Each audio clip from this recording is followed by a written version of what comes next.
No vote, no justice. No vote, no justice. I'm here with Sadiq. Well, we have to keep coming together. We have to keep organizing so that we keep our right to vote in Minnesota. So it makes such a difference that you are all here today telling our story about our democracy. Thank you.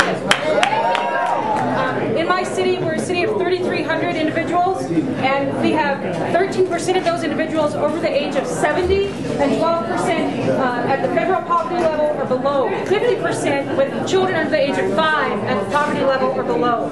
And voter ID would prevent them from voting. We also have 26% of individuals that register on election day. This could prohibit them from voting and have their voice be heard.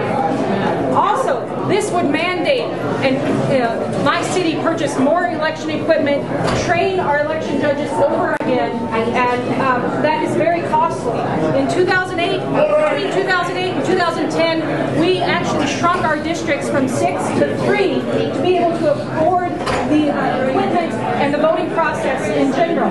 And this would cause us to have to spend more money on the election process. And as an elected official, I'm to be a good steward of tax dollars. And this would make me have to spend money to fix a system that's not broke. Hi, my name is Alex Erickson. I'm a student at the University of Minnesota. I also served 3 years in the United States Army, and for 14 months I served in Baghdad.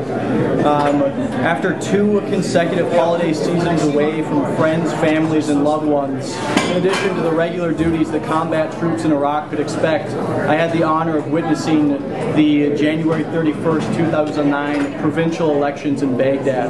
It was at that point that I realized that perhaps some of the freedoms that I had taken for granted in the United States were more important than I had ever realized. And under the new photo ID legislation, military IDs would not count for voting purposes.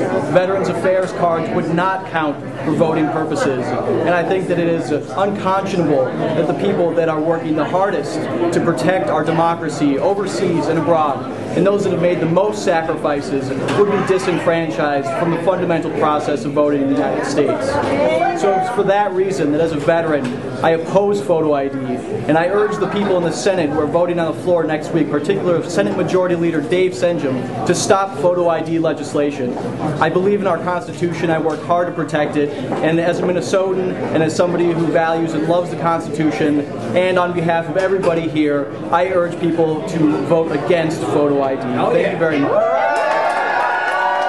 The right to vote is fundamental to our democracy. It's only in the interests of the 1% that wants to maintain destructive economic policies to restrict our right to vote. Minnesota has one of the cleanest and best voting systems in the country, and I'm proud of it, and I want to keep it. Getting a photo ID is dependent on time, transportation, and money, which are things none of us have enough of. The Secretary of State's office has shown that it would make it hard or impossible for 700,000 eligible Minnesotans to vote. It disproportionately affects the elderly, students, people of color, folks who move a lot. Access to an ID with your current address is a narrow form of restriction to the right to vote. It's been a purposeful strategy to shut folks out of our democracy. We also have a proud tradition of inclusion and of expanding the right to vote when we can. Minnesota has a choice to make. Are we going to protect one of the cleanest and best election systems in the country, or are we going to let it become a political pawn for the interests of the narrow 1%?